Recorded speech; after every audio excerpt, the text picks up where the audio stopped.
You are Michelle Lee Cormier? And Ms. Cormier is charged with the first-degree felony offense of murder in cause number 25 DCCR 0153. Mr. Radford has filed, there's a motion to quash the indictment. The state has filed a reply. Obviously, I've looked through both of these.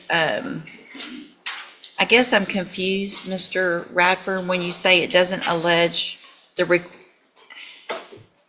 requisite mens rea for murder? Judge, if I may, the common law has established that murder is when someone intentionally and knowingly causes the death. Okay, the statute is what we're going to go by. Yes, ma'am. Okay. But I don't think it was the intention of the legislature to remove the requisite mens rea. What makes you think that? Because the common law going back 1,000 years has required murder to be intentionally and knowingly. But they've added section B4, which it's a little confusing because the caption states it's 1902C, but the way it reads is the way B4 reads under 1902, which requires only knowingly, not intentional, knowingly manufactures or delivers a controlled substance included in penalty group 1B, blah, blah, blah. That's fentanyl. That's what the allegation is. And so it actually has the mens rea of knowingly deliver. It reads straight from the statute. So I'm going to deny that motion to quash. Can I Sure. just make a brief argument? Yeah. Under this indictment, under the way that it's pled, if a doctor gives a patient fentanyl and that patient dies, then that doctor can be charged with murder even though he did not intentionally or knowingly. Well, there's an exception. The next C, except as provided, well, where was it? I saw this. It is a defense to the prosecution under section B4, which is our section, that the actor's conduct in manufacturing or delivering was authorized under chapter 481 Health and Safety Code or state or federal law, which I think would be the medical purposes. So there's an exception. Is it my understanding then, is the court of the opinion that the state must prove that my client knowingly delivered fentanyl to an individual? That's what the law says, and that's what the indictment says. I Then and there knowingly deliver a controlled substance, namely fentanyl, and that Shelby Irvin died as a result of ingesting and inhaling that into her body. So that it's the opinion of the court that Ms. Cormier must have the requisite knowledge that she was giving her fentanyl? I think that's. I think Go ahead. what Mr. Radford's trying to do is box the court in here. I'm not gonna. My interpretation of the statute is just knowingly deliver a controlled substance. And that controlled substance, if it contains fentanyl, is enough for her to be guilty of this offense. If it contains fentanyl and causes the death of a person, then that gets us to murder. Well, I think that's going to be another whole question because it's specific that It says knowingly deliver a controlled substance, namely fentanyl. So I think that's going to come down to maybe a jury question. I don't think I'm not going to make that decision. That's not that's just an element of the offense. So the motion to quash is denied. Yes, ma'am. I would submit that the statute is unconstitutional as drafted. Okay. I'm not going to find the statute. I understand. I'm going to follow it as written. Yes, ma'am. All right. So that's denied. Hold on just a second. Mr. Radford has also filed a motion to reduce the bond. Do you plan on calling your client? Ma'am, the best you can, raise your right hand. Do you swear or affirm the testimony you're going to give in this hearing will be the truth, the whole truth, and nothing but the truth, so help you God? Yes, ma'am. Thank you. You may proceed. For the purposes of the hearing, this hearing only, we call Michelle Cormier on the issue of bond reduction. Can you state your name? Just so you know, once she's under, I don't let anybody go far, but if she's under oath, and I am allowed to take into consideration some of the underlying facts of the case. Yes, ma'am. We won't go far, but just don't want you to think that can't go there at all. Yes, ma'am. Okay. I understand. Can you state your name for the record? Michelle Lee Cormier. And you are the defendant in this case, is this correct? Yes, sir. And your bond is currently set at $500,000, is that correct? Yes, sir. Can you afford a $500,000 bond? Yes, sir. Do you have assets in your name that you could liquidate to make a bond? My family does. Your family Yes. can help you? Have you talked to your family about possibly helping you with the bond? Yes, sir. And how much, what kind of bond do you think your family can come up with? 100,000 or less. 100. That's what all of them have told me. 100,000, you think they can make a $100,000 bond? Would it assist your case in the presentation of your defense if you were bonded out and could assist me in working on your case? Yes, sir. Where were you born? I was born in Beaumont, Texas. Okay, have you lived here how long? I've been back down in this area since I was 13 years old, so. So you pretty much lived here your whole life? Yes, sir. And you have family in this area? Yes, sir. Jasper area, my aunt here in Beaumont, Where would you live if you made bond? the Golden Triangle, Beaumont, where I'm Spider. Who would you live with? My aunt, my 83-year-old aunt that comes and sees me, or my son and his grandma in Spider. My aunt lives here in Beaumont, off of Major Drive. If the court set conditions of your bond, including a GPS monitor and random drug testing, would you agree with that? Yes, sir, I sure will. What is your criminal history? Have you been to TDC before?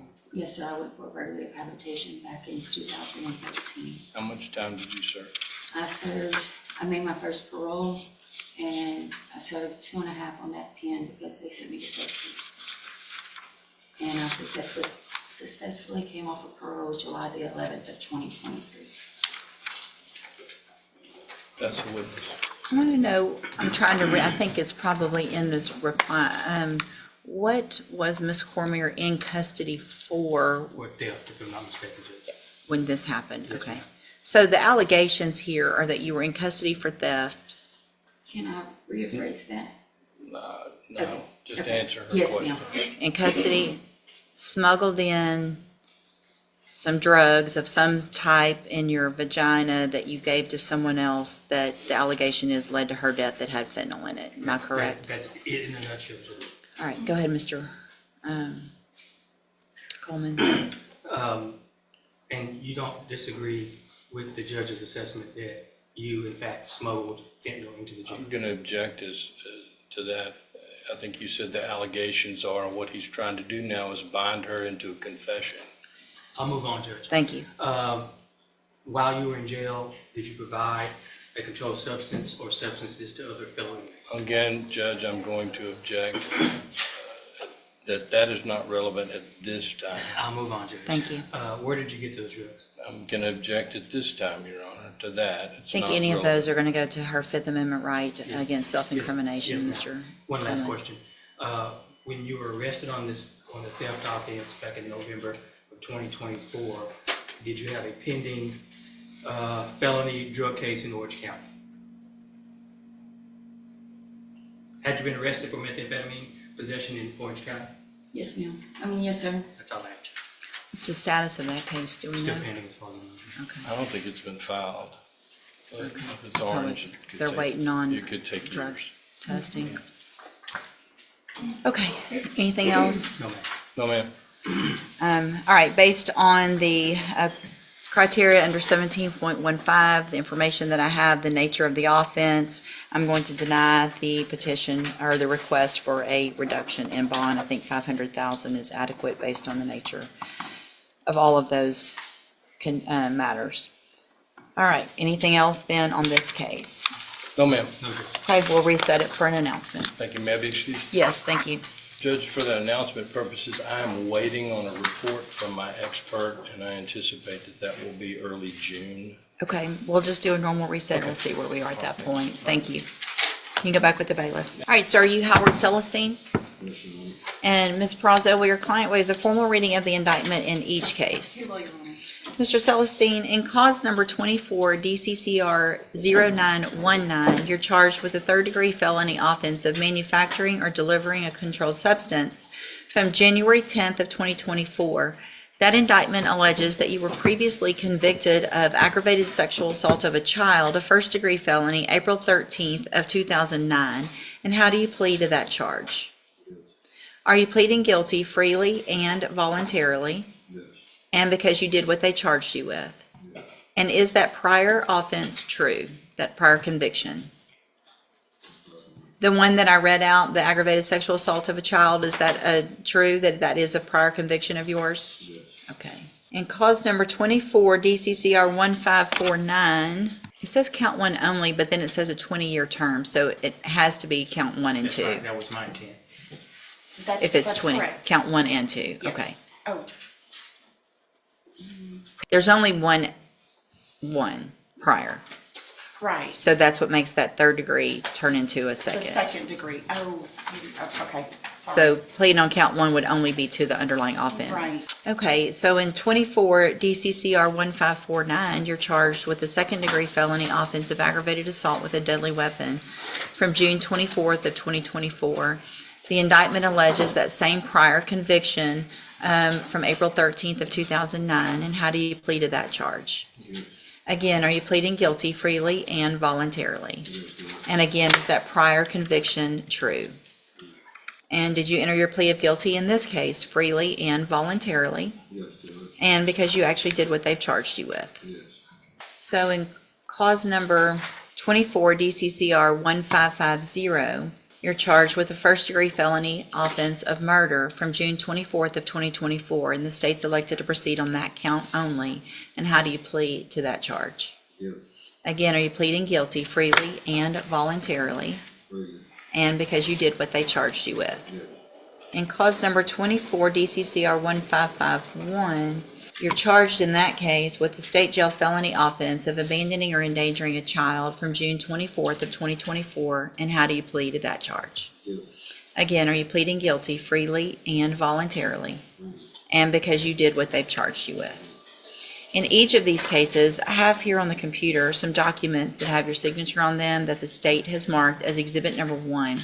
Before you signed these, did you go over them with Ms. Perazzo? Yes. Do you fully understand them? Yes. And do you understand if I follow the agreements that you've reached with the district attorney, you'll be waiving or giving up any right to appeal? Yes. Do you also understand if you're not a U.S. citizen that a plea of guilty or no contest may result in your deportation, exclusion from admission to the country, or denial of naturalization under federal law? Yes. State tenders number 1 in each case. No objection. It's admitted in each case. Is there any evidence that Mr. Celestine is not competent? No, Your Honor. All right, sir, in each of your cases, I'm going to find that you entered your pleas of guilty and true in the cases that you did freely and voluntarily. Find that you're mentally competent and you understand the nature and the consequences of your pleas in each case. In cause number 24 DCCR 0919, find sufficient evidence to find you guilty, and at this time find you guilty of manufacturing or delivering a controlled substance. Find that prior conviction true. Sentence you in accordance with your agreement to a term of 20 years in the institutional division of the Texas Department of Corrections. You will receive credit on that sentence for any time that you've been in custody that the law gives you the right to receive. In cause number 24 DCCR 1549, also find that you entered your plea of guilty freely and voluntarily. Find sufficient evidence to find you guilty, and at this time find you guilty of aggravated assault with a deadly weapon. Find that prior conviction true. Sentence you in accordance with your agreement to a term of 50 years in the institutional division of the Texas Department of Corrections. You will also receive credit on that sentence for any time that you've been in custody that the law gives you the right to receive. In cause number 24 DCCR 1550, find sufficient evidence to find you guilty, and at this time, or find that you entered your plea freely and voluntarily. Find sufficient evidence to find you guilty, and at this time find you guilty of the offense of murder. Sentence you in accordance with your agreement to a term of 50 years in the institutional division of the Texas Department of Corrections. You will receive credit on that sentence for any time that you've been in custody that the law gives you the right to receive.